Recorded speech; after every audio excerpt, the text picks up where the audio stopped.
Okay, so we are recording now. So just again, welcome everyone. My name is Emma Herzog.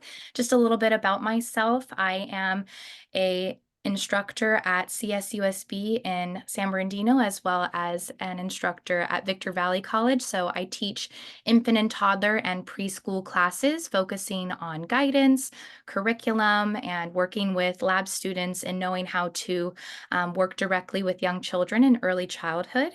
And some of my main focuses in the field are what we're talking about today. So I'm so excited to share with you some of my research and knowledge. I did my master's focusing specifically on the importance of outdoor play and active play partners for our parents and caregivers. I also have interests in mental health and trauma-informed care, as well as guidance for young children. So without further ado, let's get started.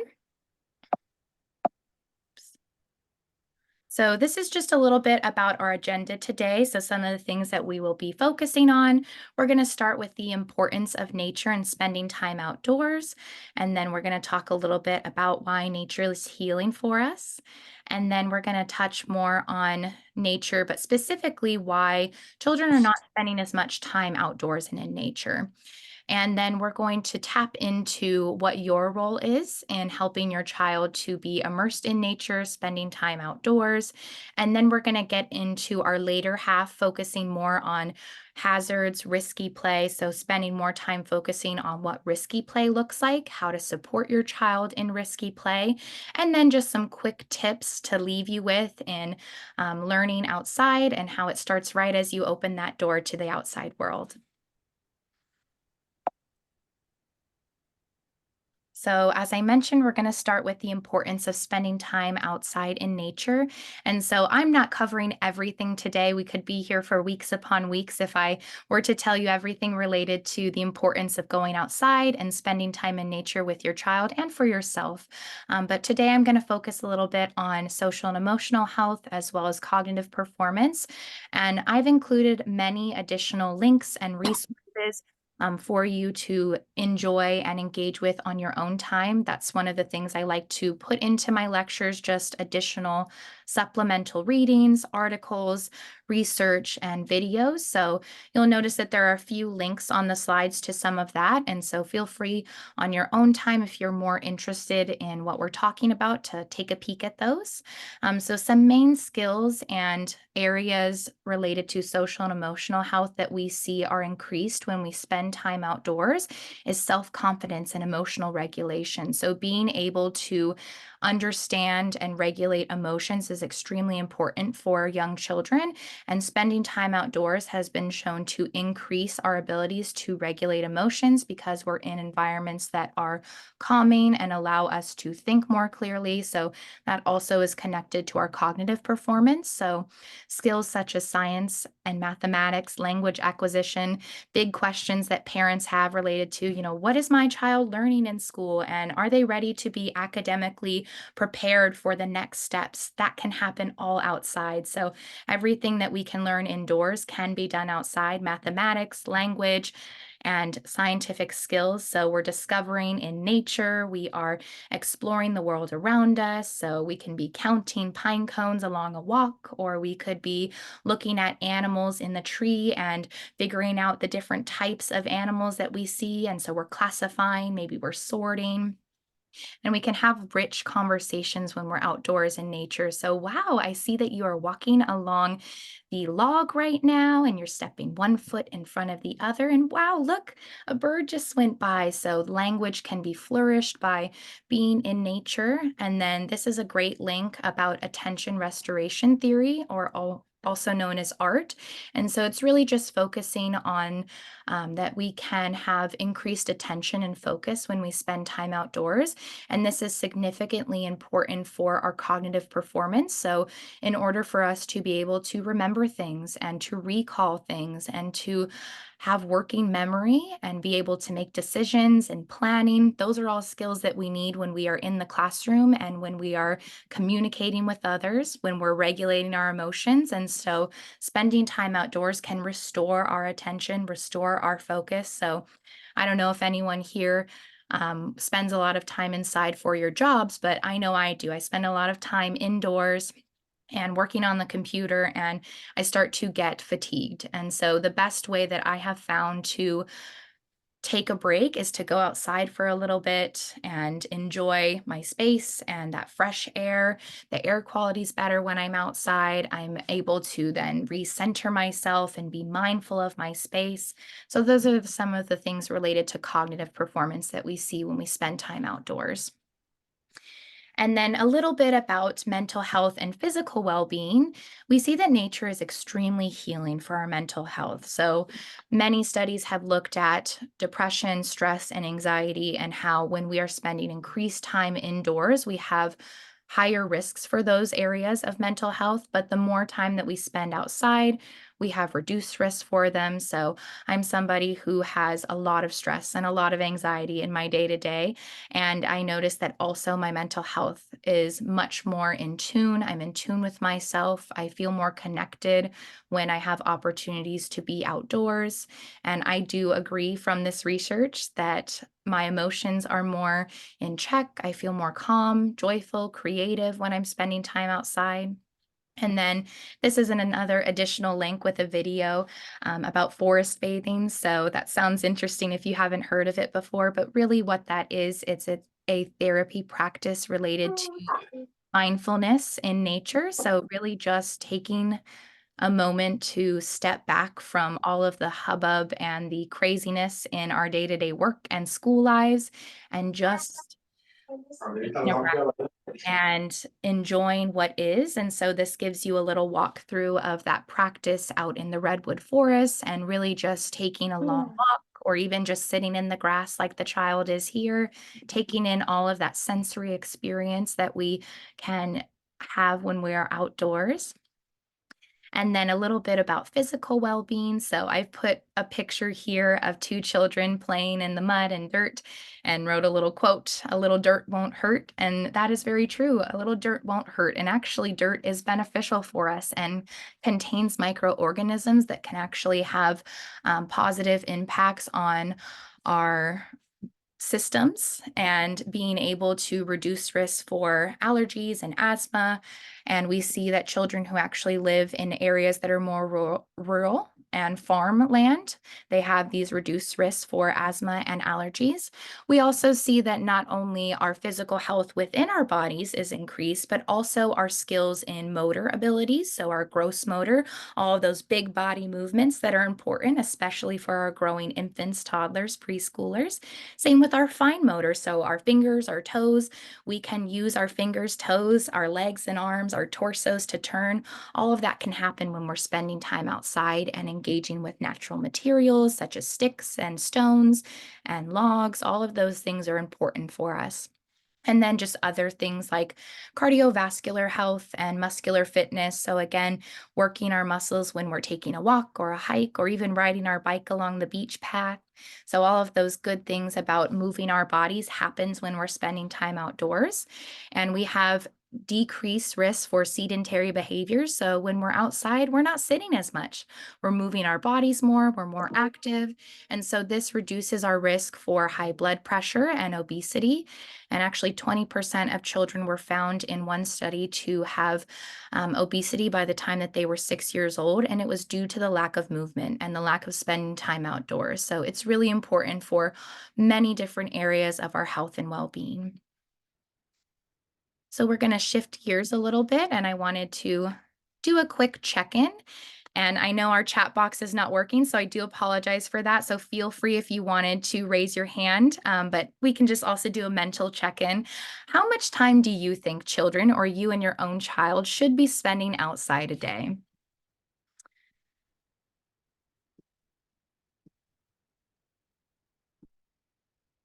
Give you just a moment to think about that. And if there are any folks who have their hands raised, we'll let them answer, or feel free to unmute yourself and take a guess.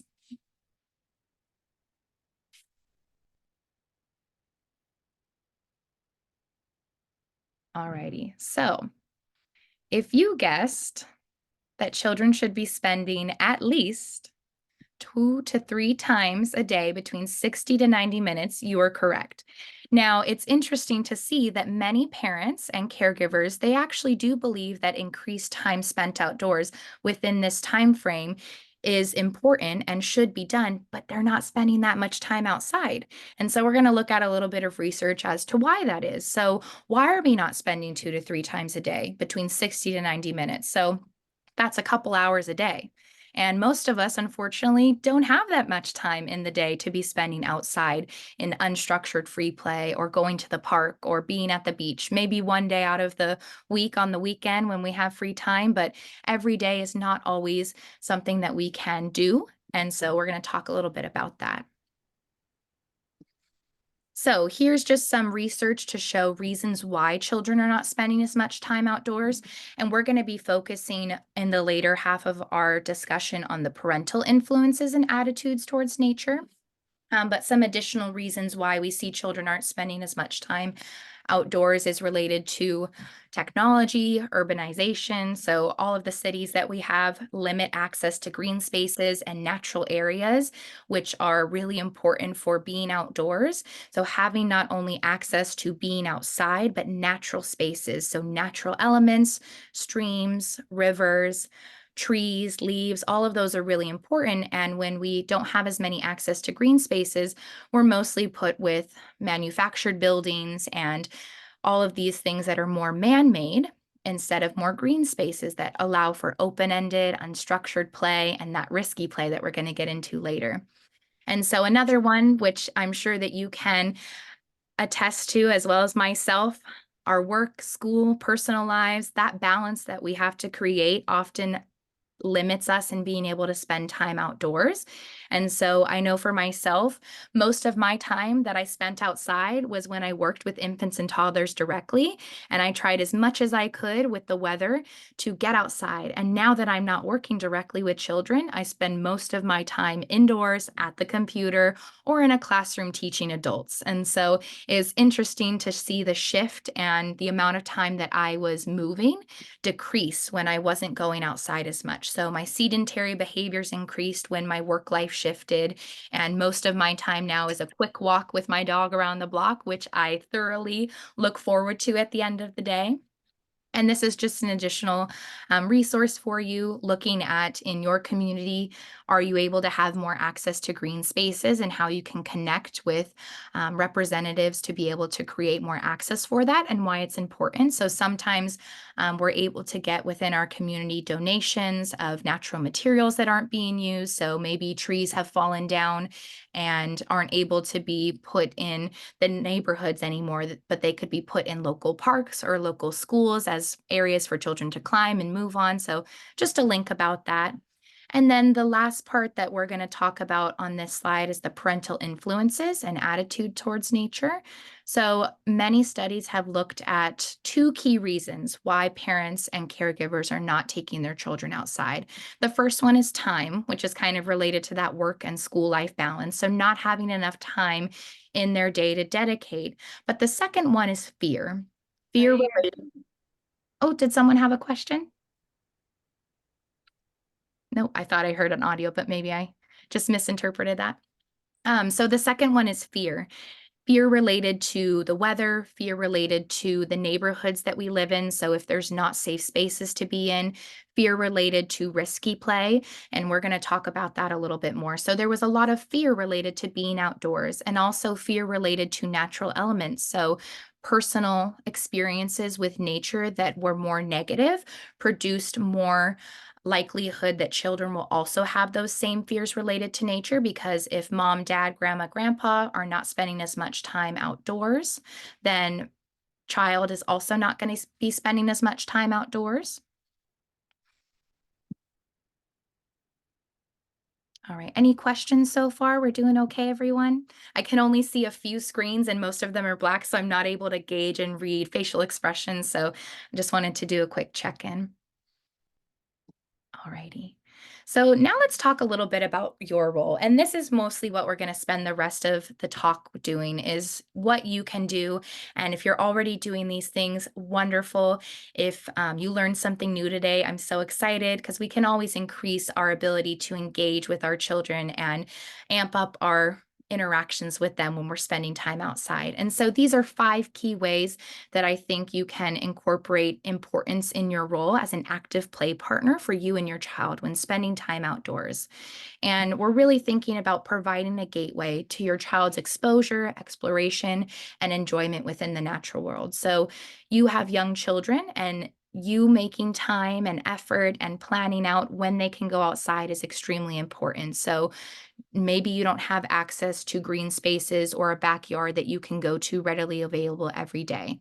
But maybe you're able to go to your local park, or you could walk a little bit up the hill and go to your local mountains or green space, or even on campus. I know for myself, I work at the Cal State San Bernardino campus, and we have many places that have access to green space there. And I have a lot of students and colleagues who have young children, and they bring them there because they don't always have access with their apartment complexes or feel comfortable and safe in their neighborhoods. And so, thinking about how you can use your work and other areas to increase your access and exposure to children's nature. And then the second one is building a strong parent child relationship. So, what I mean by this is your interactions are meaningful, intentional. So, if we look at the photos here, we can see that we have parent and child, and they are together reaching for those leaves. And maybe parent is making comments. I see that you're reaching way up high. Do you think you can grab a leaf and we can look at it together? Or maybe we have parent here with child looking at the small insect on the ground. Wow, look what I found. I wonder what this kind of insect is. And so making your interactions intentional and meaningful to your child's learning. So providing opportunities where you can even just hang out in the grass and give hugs and cuddles. And so your time spent outdoors doesn't have to be a purposeful, planned activity, but you can just go and spend time together to relax, to decompress, because maybe all you have is a little bit of time at the beginning or end of your day. And if that's all that you have, that's time that still could be spent in a meaningful way. Again, it's really about building that connection with you and your child. And then the third one is being a leader and a role model. So you're showing interest in their learning experiences. And so what I mean by this is that you're not just saying run off and go play, which sometimes that's good. Unstructured play is really good too. And you can just watch from the sidelines and say, yeah, I see you're doing great over there. I hope you're having a blast.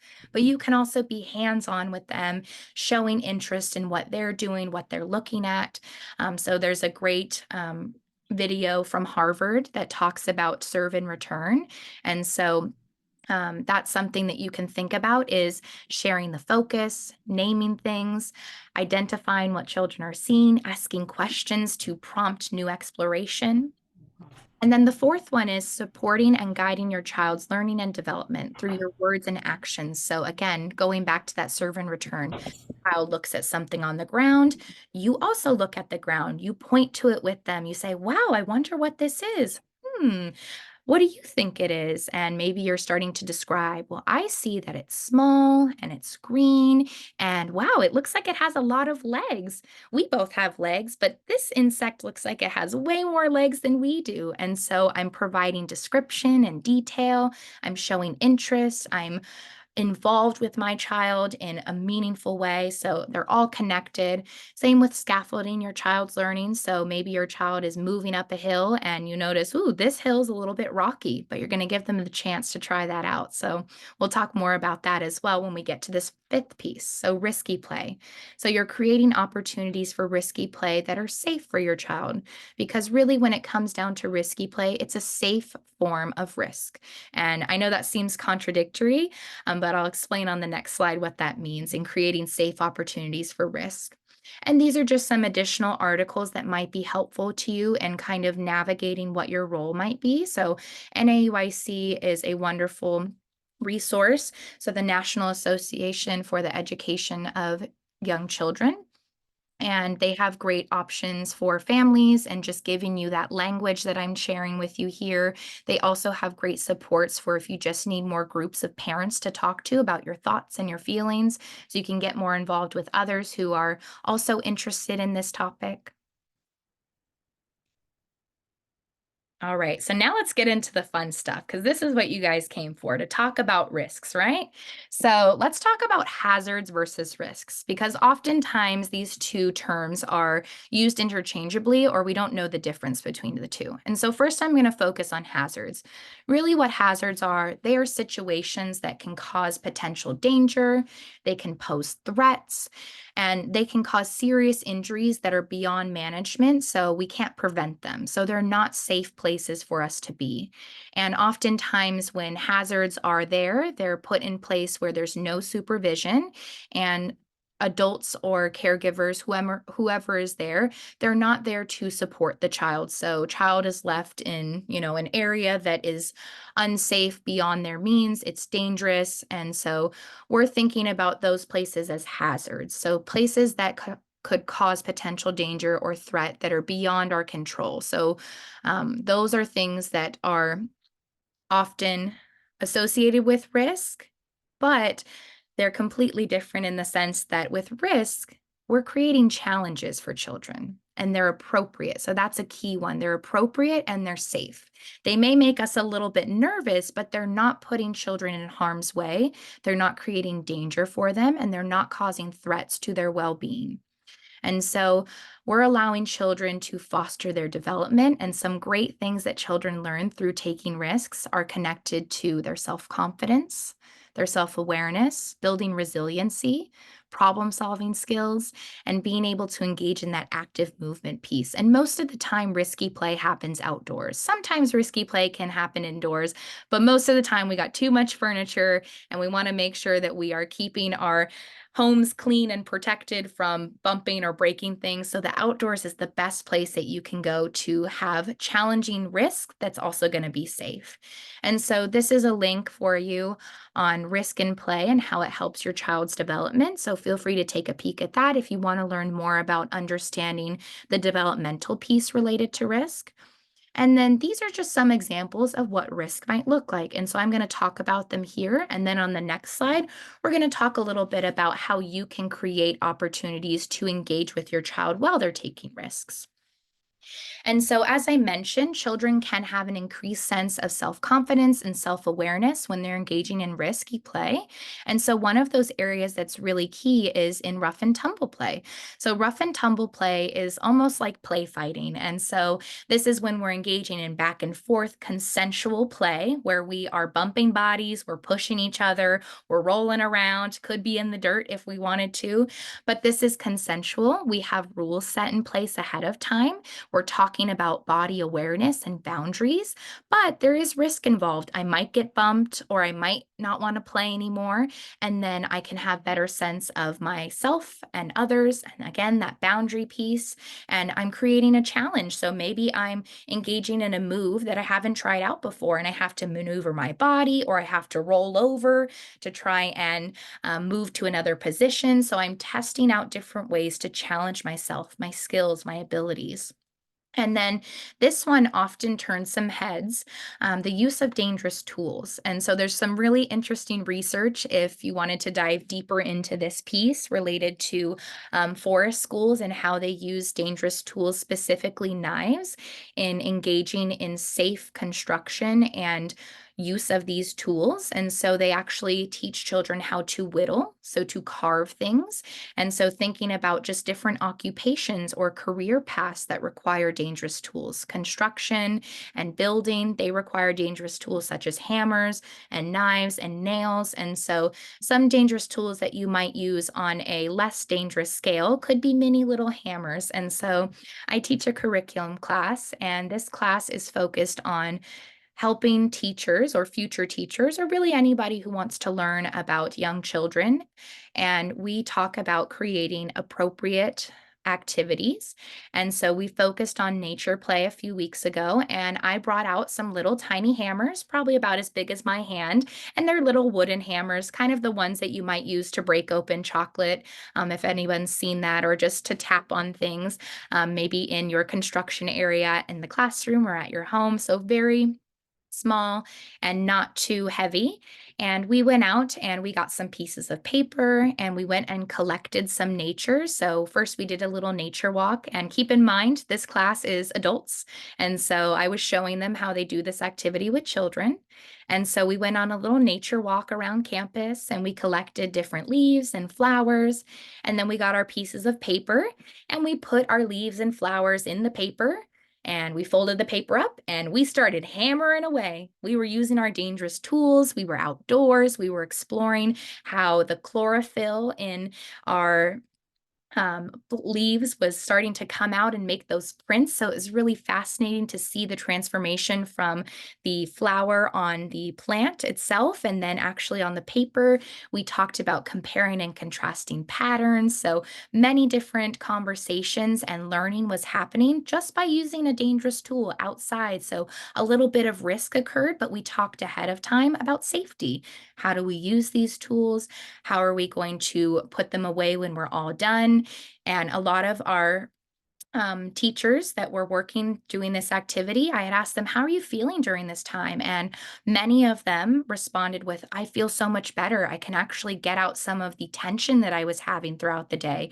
This is really relaxing." Some folks decided to hammer for a little bit, then take a little break, and then we went back to our regular instruction. So we took a small mini break outside. We're moving our bodies. Again, we were also using those fine motor skills to be able to hammer. So I'm lifting up my wrist and I have to hold on to the hammer with my hands. I have to go and pick all of those little leaves and flowers, and I have to be meticulous in making sure they're all laid out. So much was happening just by that one tiny little hammer outside. And then the next one that we see related to risky play is interactions with natural and manufactured elements. So I have a few different images here. Our manufactured elements are mostly what we see at parks and playgrounds. So slides, swings, tree houses. That are built man-made, all of that stuff that we see typically in our playground environments. Those are our manufactured elements, excuse me. And then our natural elements. So the other ones that you see here, sticks, leaves, logs, anything that is naturally made that you could find out on your walk or your forest adventure.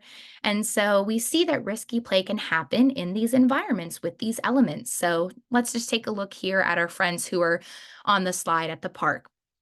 They're going up and they're going down and they're climbing and they're sliding and they're potentially going pretty fast down that slide and they're using their bodies and they might slip when they're climbing up, but we're allowing them to take that risk and use their bodies to figure out how much force am I going to have when I'm moving down that slide, and when I get to the bottom, how am I going to stop myself? And as I'm climbing up, do I need to use both hands to hold on in order to support myself and keep my body stable? And imagine if we had someone who was trying to go down and up at the same time. We'd have to be aware of others and ourselves. I might have to use my problem solving skills to figure out, well, how do I go up if they're going down? Maybe I need to move my body out of the way temporarily, and then I can come back at a later time. So, different things that we might see in those manufactured zones. I remember when I was a kid, I would spend a lot of time swinging on the swings, seeing how high I could get, and then whoop, I would jump right off. And at my school, my elementary school, we had wood chips. And so when we would jump off, if you were wearing shorts or short sleeves, you would have a bunch of little wood chips on you. But that was the risk that we were taking.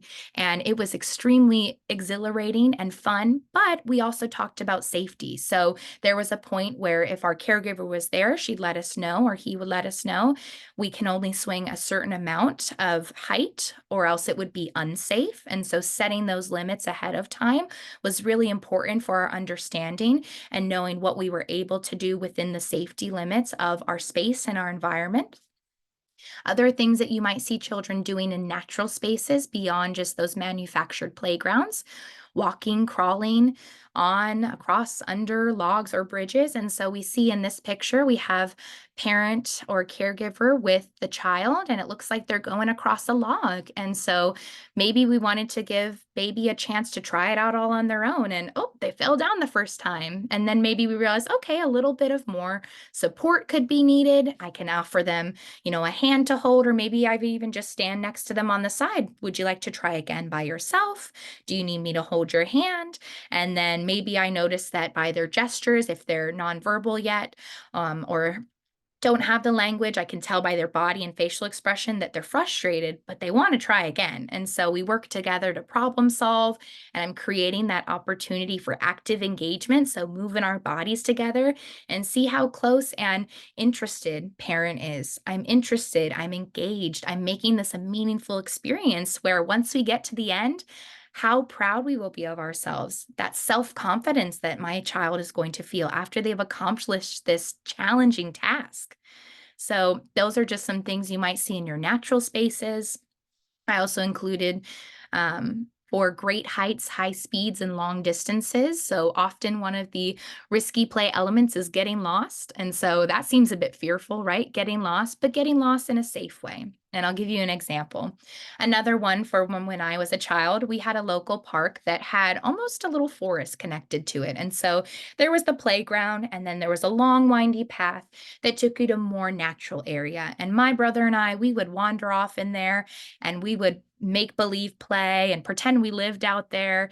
And my mom and dad, they would be nearby. We could hear them, we could call to them, we'd come check in with them. So that was something that we made apparent, is checking in with them, and they'd come and check in with us. And there were beautiful orange groves that we could weave in and out of and hide under. And so it was just a blast to be able to walk around in nature and climb up the trees and just make believe in that space. So, imaginative and creative play also happens when we spend time outdoors, especially when we get to go on those long distances and journeys.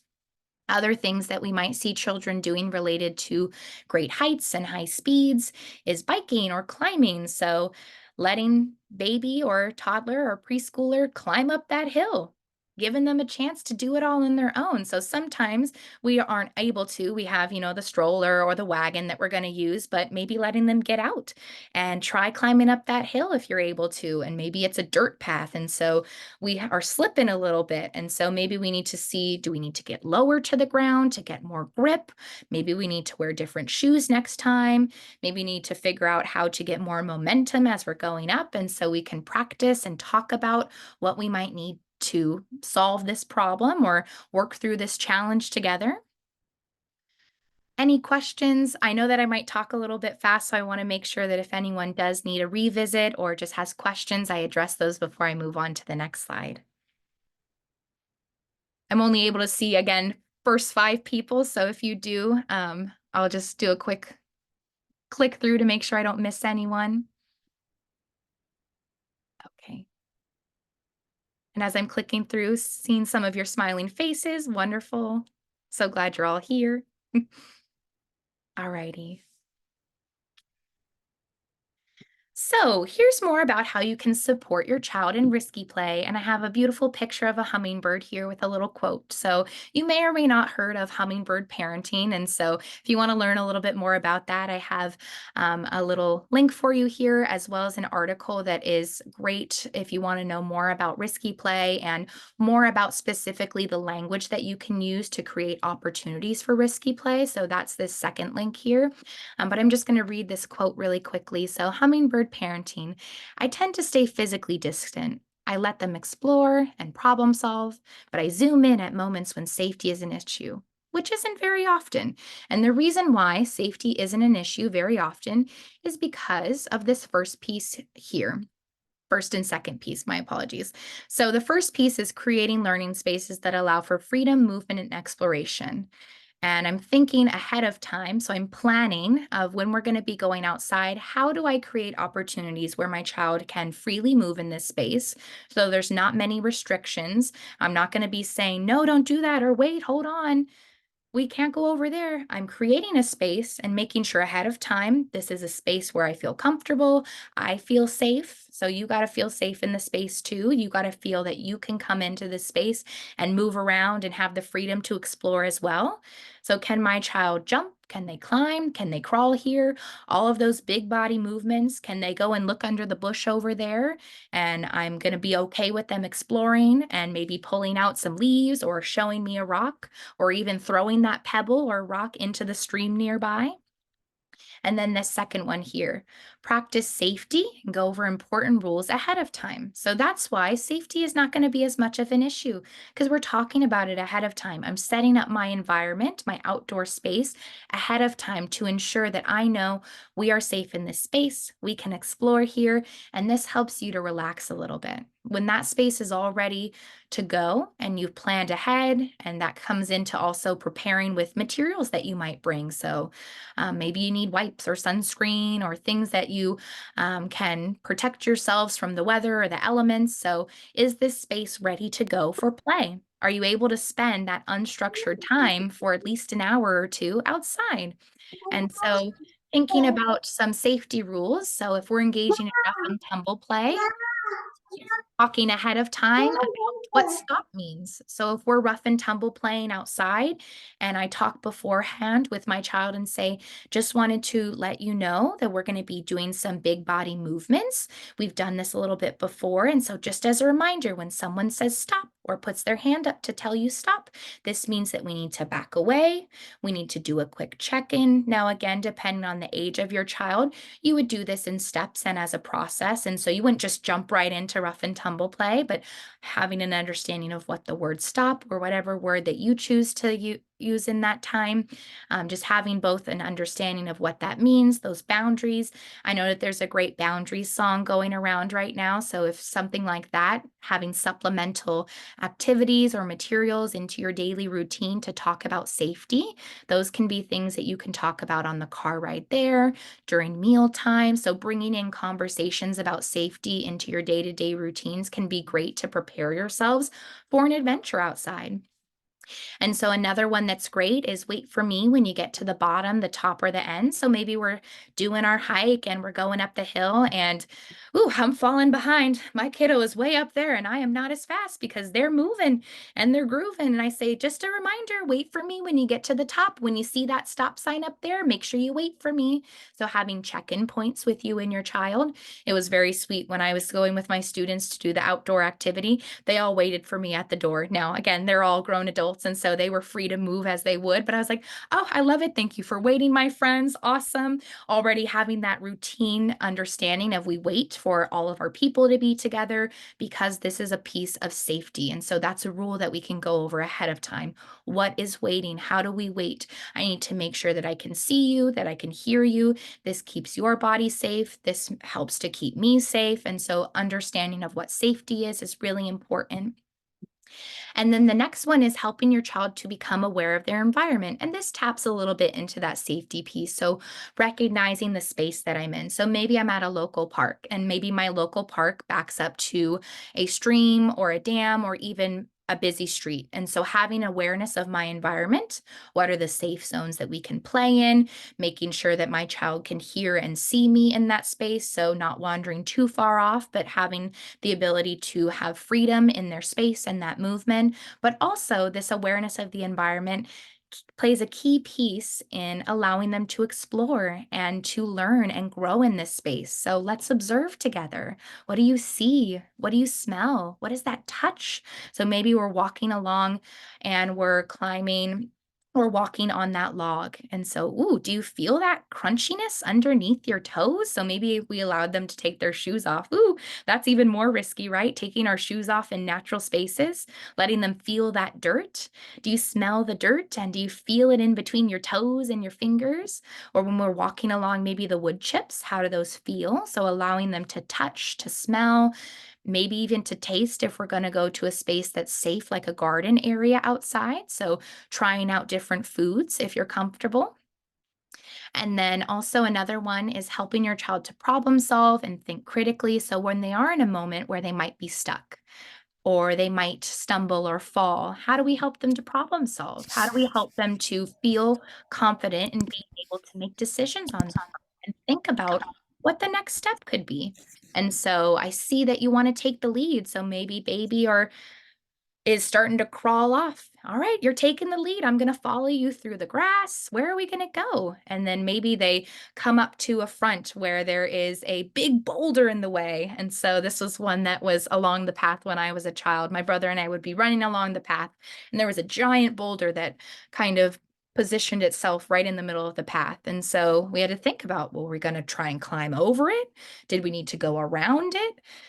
Could we go under it? Is that even possible? And so thinking about all the different ways that we can maneuver around this rock to get from where we were currently to the next part of our adventure. And so allowing your child to take the lead. And again, taking the lead is already set in place with that safe zone. So I know that my child can take the lead in this space because it's safe. I'm prepared.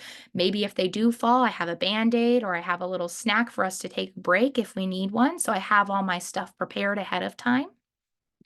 And then this is a great one, giving feedback, but useful feedback, stuff that they can actually take and implement, encouragement. So here's a good one. There you go, you almost got it. But I'm following up with try using your hands, your feet, your arms, or your legs to move your body around if you're trying to get out from somewhere that you're stuck, or if you fell down in the grass. Oh, I saw that you fell down. You were running really fast.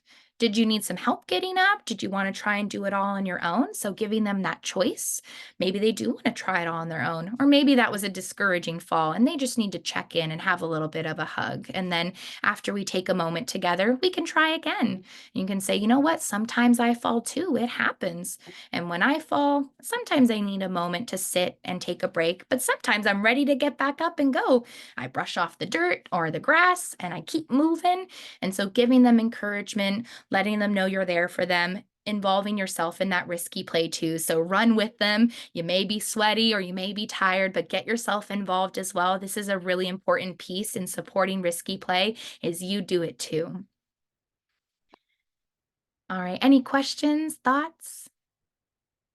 Okay, beautiful. So I have one final slide for you today, and then I'm going to open up the rest of the floor for questions. So I thought this would be a nice slide to just have quick, easy things to remember. So the learning starts as soon as you step outside. And so my 3 tips for you before you start to engage in outdoor play, whether it's risky or unstructured or even just relaxation time, be prepared, be engaged, and be open minded, especially when we're thinking about risky play.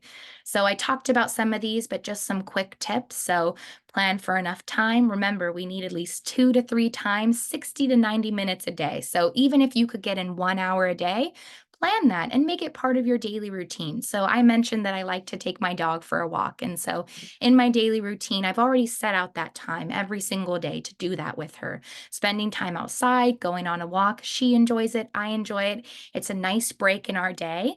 So even if you can figure out just one point in your day where you can go outside, plan that in ahead of time. I know a lot of us have to make time way in advance to meet up with people or to schedule meetings, but if you can incorporate this in your daily routine just as you would breakfast or waking up and getting ready in the morning, all of those parts are really important to our livelihood, but so is time outdoors.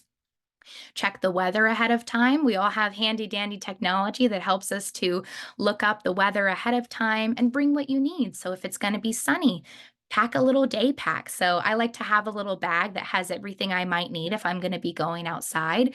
Chapstick, sunscreen, a little hat.